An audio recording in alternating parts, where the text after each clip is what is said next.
રાજસ્થાનના રણમાં ઘાયલ જંગલી જાનવરને બચાવનારા એક છોકરાને અચાનક જ એવી જાણ થાય છે કે તેમના વિસ્તારમાં જોવા મળતું ઘોરાડ પક્ષી એટલે કે ગ્રેટ ઇન્ડિયન બસ્ટર્ડ તો લુપ્ત થઈ રહ્યું છે. 10મું પાસ એ છોકરાને આ વાત દિલ પર લાગી આવી અને બસ પછી શું, પોખરણના ગૌરવ સમાન ઘોરાડ પક્ષીને બચાવવાનું બીડું એ છોકરાએ ઉપાડી લીધું. આ છોકરો એટલે પોખરણની રેતાળ ભૂમિનો સુપર હીરો રાધેશ્યામ બિશ્નોઈ.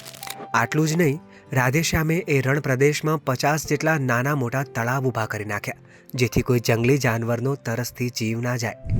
2018માં માત્ર 1 લીટર પાણીથી શરૂ થયેલી એ ઝુંબેશ આજે 10,000 લીટરના તળાવ સુધી પહોંચી ગઈ છે. પણ તમને શું લાગે છે, આ ખરેખરમાં આસાન હતું? રાધેશ્યામ દિવસભર જંગલમાં ભટકતા, એ બાબતનું ધ્યાન રાખતા કે કોઈ જંગલી જાનવર શિકારીઓની લાલચનો ભોગ તો નથી બની ગયું ને. જેવું કોઈ ઘાયલ જાનવર જોવા મળતું તેઓ તરત તેના ઈલાજ માટે દોડી જતા.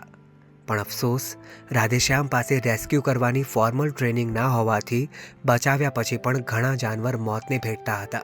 પણ રાધેશ્યામે આ સમસ્યાનું પણ સમાધાન શોધી કાઢ્યું. તેમણે જોધપુરના ફોરેસ્ટ રેસ્ક્યુ સેન્ટરના વૈજ્ઞાનિક પાસેથી ટ્રેનિંગ લીધી, રિસર્ચ કરી અને ઘાયલ જીવોને બચાવવા ફર્સ્ટ એઇડથી લઈને ઓપરેશન સુધીની તમામ ટેકનિક શીખ્યા.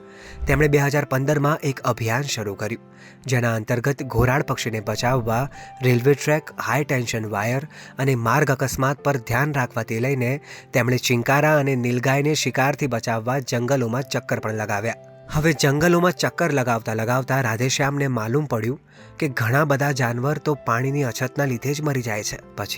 પછી શું, આપણા આ સુપર હીરોએ પોતાના ખિસ્સામાંથી પૈસા ખર્ચી પાણીના ટેન્કરની વ્યવસ્થા કરી. અહીં નોંધવા જેવું છે કે રાધેશ્યામ એ સમયે બર્ડ વોચિંગ સફારી કરાવી પોતાનું ઘર ચલાવતા હતા. 2018માં 1 લીટર પાણીથી શરૂ કરેલી ઝુંબેશને આજે રાધેશ્યામે 10,000 લીટર સુધી પહોંચાડી છે. તેમની વર્ષોની મહેનત બાદ આ તળાવો લુપ્તપ્રાય પક્ષી ગીધોની મનપસંદ જગ્યા બની ગયા છે. ચિંકારાનો મૃત્યુદર 10-12 પ્રતિદિનથી ઘટીને પ્રતિ મહિને 1 કે 2 થઈ ગયો છે અને ઘોરાડ એટલે કે ગ્રેટ ઇન્ડિયન બસ્ટર્સની સંખ્યામાં પણ વધારો થયો છે. આજે રાધેશ્યામ એકલા નથી. તેમની લગન જોઈને સમગ્ર બિશ્નોઈ સમાજ પણ તેમની સાથે જોડાયો છે, જે આ તળાવોની સાફ સફાઈ અને તેના રીફિલિંગમાં તેમની મદદ કરી રહ્યો છે. રાધેશ્યામ વન્યજીવોને બચાવવાની સાથે સાથે તેના શિકારના વિરોધમાં પણ મક્કમ રીતે ઊભા છે. અત્યાર સુધી તેમણે 50થી વધુ કેસ નોંધાવ્યા છે અને 300થી વધુ શિકારીઓને જેલમાં મોકલ્યા છે. હવે રાધેશ્યામ ઘોરાડના ઈંડાના રક્ષણ માટે પણ કામ કરી રહ્યા છે.